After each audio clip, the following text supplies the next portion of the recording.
All right, so today we're going to be really looking at something pretty radical. A proposal that could completely change how we think about public education here in the U.S. I bet you're already wondering what could possibly be so revolutionary, right? Well, this document we're diving into, the Online Accessible Public Education Act, it lays out a future where finishing high school online at your own pace, it's not just possible, it's the norm. And get this, they're proposing AI tutors for every student and extending eligibility all the way to age 26. Age 26, wow. That's a huge shift. So we're talking about way more than just putting classrooms on Zoom. This document really tries to reimagine the whole system from the ground up. Exactly. And it starts by tackling the why. They argue that the traditional high school model is failing a lot of students. And they don't just say that, they lay out some pretty powerful examples. Like what? Give me the juicy details. Okay, well, for example, they talk about students who have to work to support their families and can't always make it to class, or students struggling with health issues that make attending school regularly impossible. They even point out that for students in rural areas, sometimes the closest high school is just too far away. So for those students, the traditional system isn't just inconvenient, it's a complete roadblock. Exactly. The document argues that forcing everyone into this one-size-fits-all model, it creates barriers for students who don't fit that mold, and they say that's where this new online model comes in. Okay, so walk me through this. How would this online system actually work? So each state would be required to provide a fully accredited online high school program, and it would have to be self-paced, meaning you learn on your own schedule, no more bell schedules or semesters. That's pretty flexible. Yeah. But what about the quality of these programs? Wouldn't it be hard to ensure that they're all good? That's definitely a concern. And the document acknowledges it. They propose a bunch of oversight measures and quality control standards. But there's another element that's really key to their vision for these online programs. Don't tell me. AI tutors.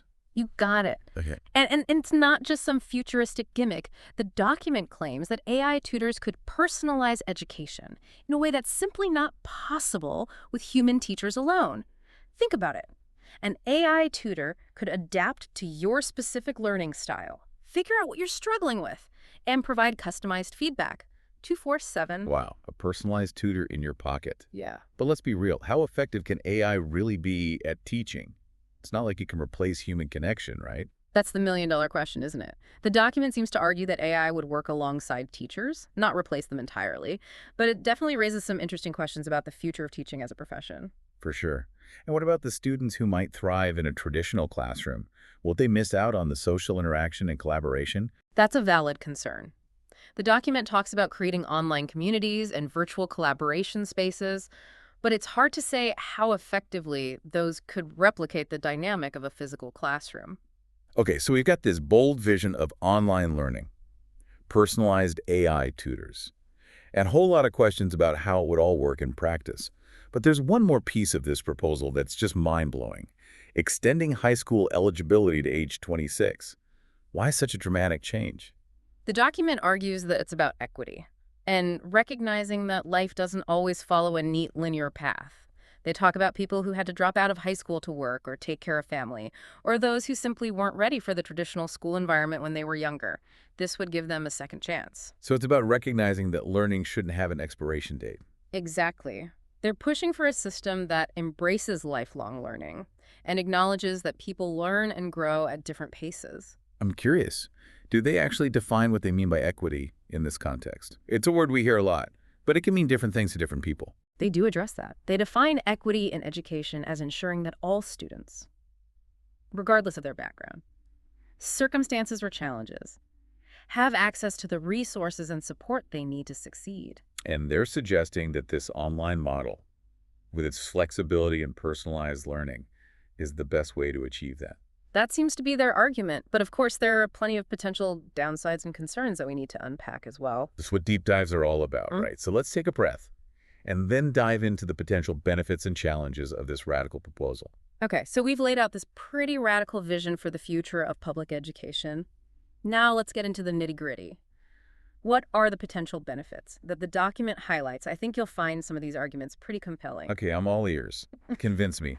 What's so great about this whole online learning thing? Well, first and foremost, it offers a level of flexibility that's simply impossible with the traditional system. Imagine, you could learn at your own pace on your own schedule from anywhere with an internet connection. Yeah. No more rushing to catch the bus.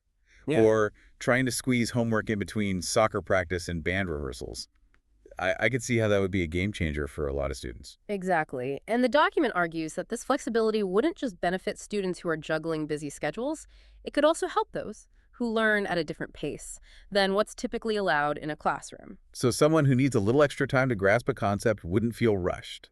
And someone who's already mastered the material could move ahead without getting bored. Precisely. It's about tailoring the education to the individual, not forcing the individual to conform to the system. And that individualized approach is really amplified by the AI tutors, right? Absolutely. The document claims that AI tutors could offer a level of personalized support that's simply not feasible with human teachers alone. Imagine an AI tutor that can analyze your learning patterns, identify your strengths and weaknesses, and then adapt its teaching style to your specific needs. It's like having a custom-designed learning plan, constantly adjusting in real time. That's pretty impressive, if they can actually pull it off. Of course, there's a lot of skepticism about whether AI can truly replicate the nuanced role of a human teacher.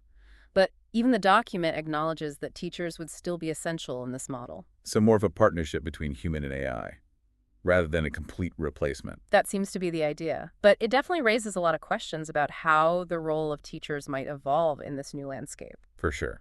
Okay, so we've got flexibility and personalized learning. What else is on the list of potential benefits? Well, a big one is equity, which we talked about earlier.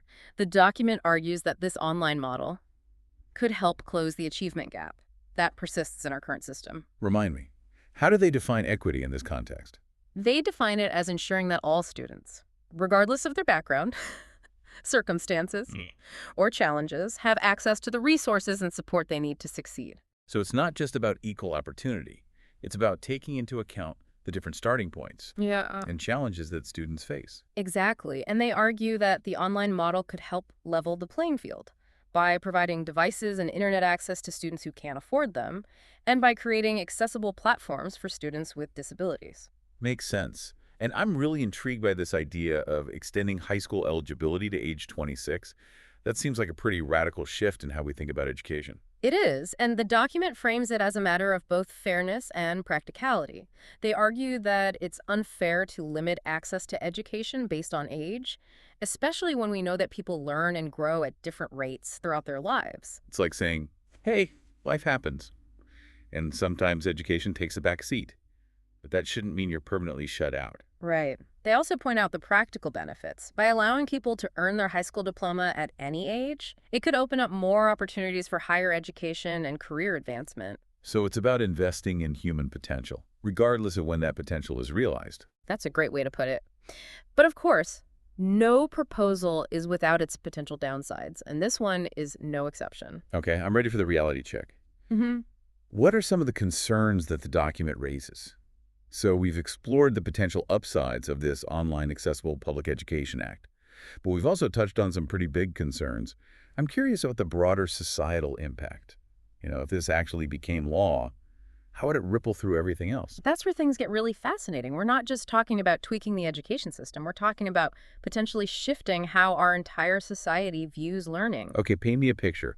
What would this shift look like? Well, imagine a world where getting your high school diploma, it isn't just a teenage rite of passage. It's something you can do at any point in your life. So instead of this pressure to figure everything out by the time you're 18, it's more like, hey, life's a journey. You can always come back to education when you're ready. Exactly. And the document suggests that this shift could lead to a more skilled and adaptable workforce, one that's better equipped to handle the rapid changes and technological advancements we're seeing. It's like lifelong learning becomes a necessity, not just a nice to have. But wouldn't this also disrupt how employers evaluate job candidates? If a high school diploma is no longer this universal benchmark, what takes its place? That's a great question. We might see a shift towards more competency-based hiring, where employers focus on specific skills and experience, rather than just formal qualifications. So instead of just checking the high school diploma box, it's more about, can you actually do the job? Right, and that could lead to a more diverse and inclusive workforce, where people from all sorts of backgrounds and life paths have the opportunity to contribute their talents. But wouldn't this also put a huge strain on funding? If more people are eligible for public education for longer, who foots the bill? That's a crucial consideration. And the document doesn't really offer any concrete solutions. They acknowledge the need for increased investment in the education system. but don't specify where that funding would come from. It makes you wonder if this vision is even financially feasible. Right. And there are other potential challenges too, for example. What happens to traditional brick-and-mortar schools in this scenario? Yeah, if everyone's learning online, do we even need physical schools anymore? That would have huge implications for teachers, school districts, entire communities. It's hard to say exactly how things would shake out. Maybe we'd see a blend of online and in-person learning. Or maybe traditional schools would evolve to serve different purposes. It's a pretty massive shift with a lot of unknowns. So it's potential utopia, but with some serious risks and challenges along the way. It feels like we're standing at a crossroads, with this document pointing towards a very different future for education. And it's not just about education. It's about what kind of society we want to create. Do we want a society that embraces lifelong learning and values flexibility and individualization? Or do we stick with the traditional model, even if it's leaving some people behind? Those are some pretty big questions to ponder. They are, and that's what deep dives like this are all about. Exploring complex issues, weighing different perspectives, and hopefully leaving you with more questions than answers. Well, you've certainly accomplished that. I'm walking away from this with a lot to think about. Yeah, Thanks for taking us on this thought-provoking journey. it's been my pleasure. And to our listeners, keep those minds curious, keep those imaginations fired up, and we'll see you on the next deep dive.